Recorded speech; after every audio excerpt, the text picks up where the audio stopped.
Okay, so I just got out of an advanced screening for Final Destination Bloodlines, and this is strictly going to be my spoiler-free review on the film. I'm not going to be talking about any of the kills or deaths or twists and turns that happen in the film. Go and watch the film for yourself. Go and experience it for yourself, because all I can say is this is a jam-packed movie. There is a lot to break down. So without further ado, let's just go ahead and jump right into it. And I'm going to start off with a short plot synopsis. And similar to the previous 6 films, is we have an event that happened where these characters prevented or cheated death, in other words, and now it has followed them into the future, where it is now impacting her family's bloodline, hence the title, Final Destination Bloodlines, and death is coming for you. Yeah, sorry about that. That was my shitty Tony Todd impression, but let's just move past that. But death comes for each of the family members, and carnage and blood and gore ensue on the screen. So I'm going to be talking about my positives, my mixed, and my negatives on Final Destination Bloodline. So let's go ahead and jump right into my positives. And the biggest positive, the biggest takeaway from Final Destination Bloodline is the kills and the glorious carnage candy. The biggest question I had going into this movie is we are 7 films into this franchise. You look at all the biggest horror franchises in the in the horror genre. You look at A Nightmare on Elm Street, you look at Jason, you look at Leprechaun, you look at all these different horror franchises. They all start to fall off around their 4th or 5th film. But no, not Final Destination. This franchise, 7 films in, still finds a way to surprise you with the kills. There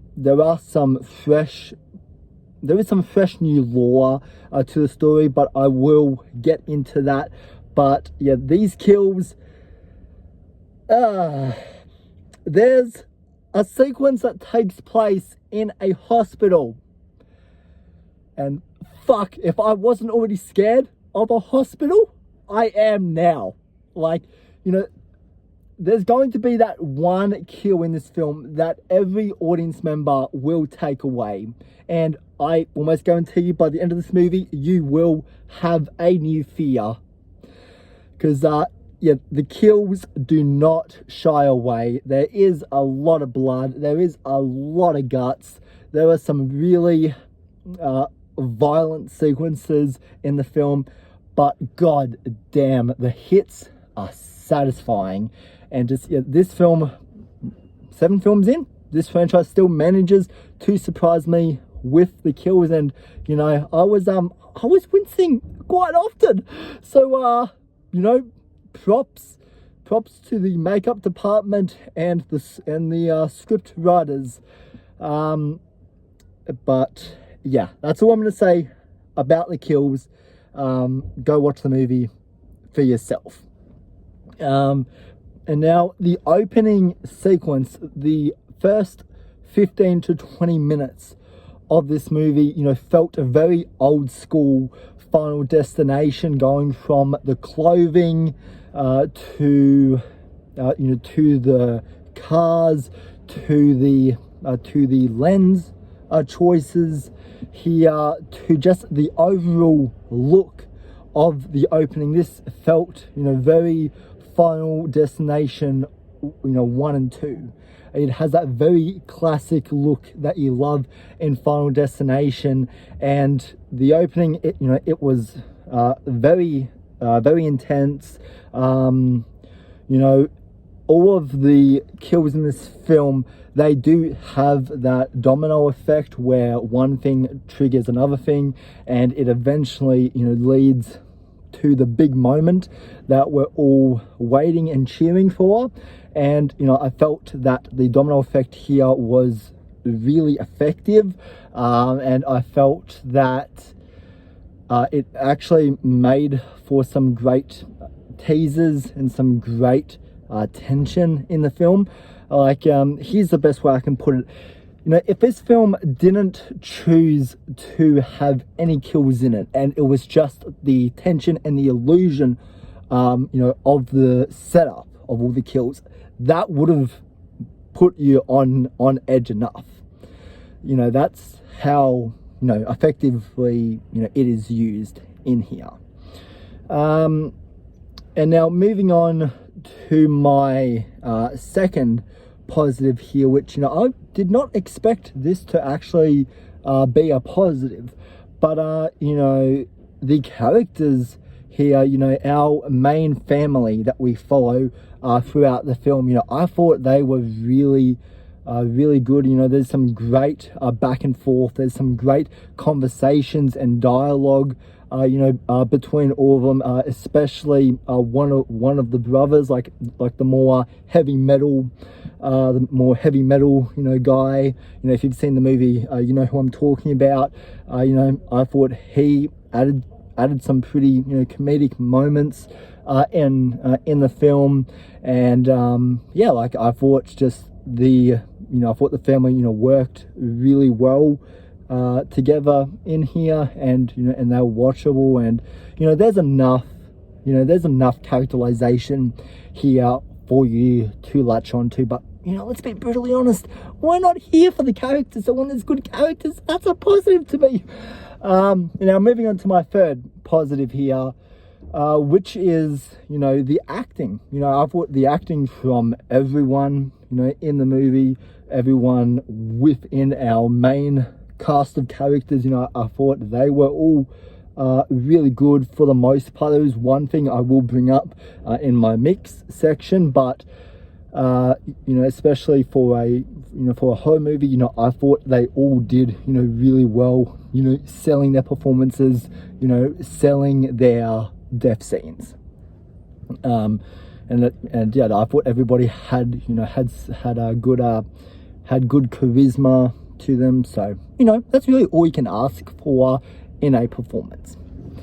And this was Tony Todd's, you know, final on-screen performance, which, seeing him in this movie definitely was a bittersweet moment, because, you know, he is a legend, you know, in the horror, you know, genre.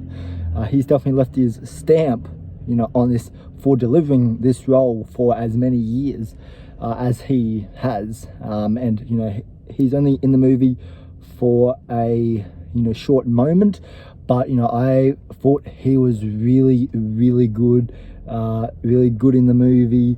You know, they do go more into his character, and they do actually kind of, you know, make an effort to actually present, you know, I guess, a human being here, rather than just a representation of death like they have in the other few films. This one actually makes much more of an effort here, and I do like how it ties into an aspect of this story. And another positive of Bloodlines is the twists and turns. You know, I was speaking, you know, before about how weird this many films in is, like, how can this movie surprise you? Yeah, there's some shit that you won't be expecting that's actually going to be like a, you know, like a hold on, wait. You know, there's going to be a few moments where you actually have to process it, and, you know, I thought, you know, some of the twists and turns, you know, worked really well in the film. Others, not so much, but I can't really get into that. But, you know, I do like how they do decide to kind of change up the formula of what makes Final Destination, you know, to put it lightly. So yeah, you know, I do like how it's fresh. It's something that we haven't seen before.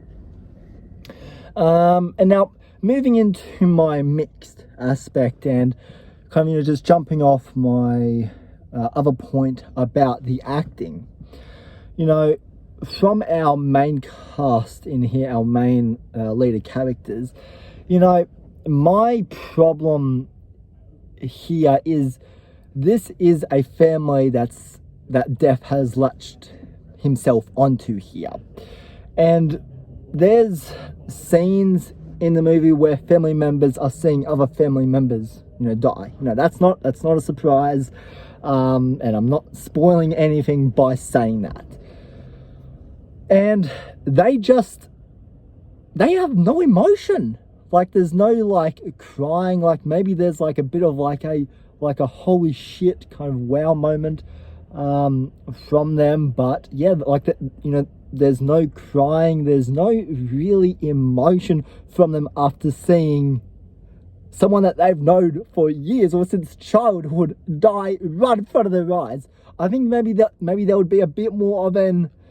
there would be a bit more of an emotional element. And so that's one thing I do feel like this movie was missing, was the emotional impact, especially if you are dealing with a family. I feel like that emotional aspect is in here for sure. But yeah, like, it kind of gets ignored in the second half of the movie, and I wish they didn't do that. And I felt like they could have handled the emotional aspect, a bit better than what they did. And now, moving into my negatives, as much as I want to praise all of the kills in this movie at how glorious and Carnage filled they are, I feel like the kills do go a bit far. Like, I feel like there's a line where it's believable, and then there's over that line where it just becomes ridiculous, which there are definitely some ridiculous kills in here, and some of them are rightfully earned, but then there's some that I thought I thought that they jumped the entire goddamn rope. Like, they went from like a 1 to 100 in a couple of seconds. The ending of this movie I won't get into, but I feel like they do go a bit far, especially with the final 5 minutes of this movie. Yeah, it's this film, almost, I don't want to say this, but I feel like it almost kind of went in a Jason X, into a Jason X type, or like a Saw, as a better example, like a Saw direction, where it's really gets to the point where it's just unbelievable, at this point, and there's no, I guess, attachment to reality anymore. And I feel like that's kind of what has made Final Destination scary, for all these years, is this is something that it could happen, and like, for about half of the movie, that is very much, intact. It's real fears, it's real phobias, and then by the second half of the film, that changes. And they just go a bit over the top. That might be a positive for some people, that might be a negative for some people.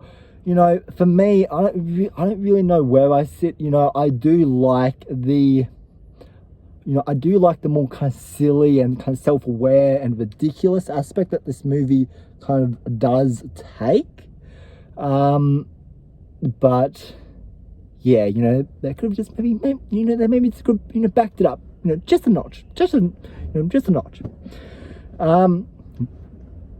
And just another thing, just kind of going back to my positives for a second. I just saw the movie, so I'm still just trying to process everything.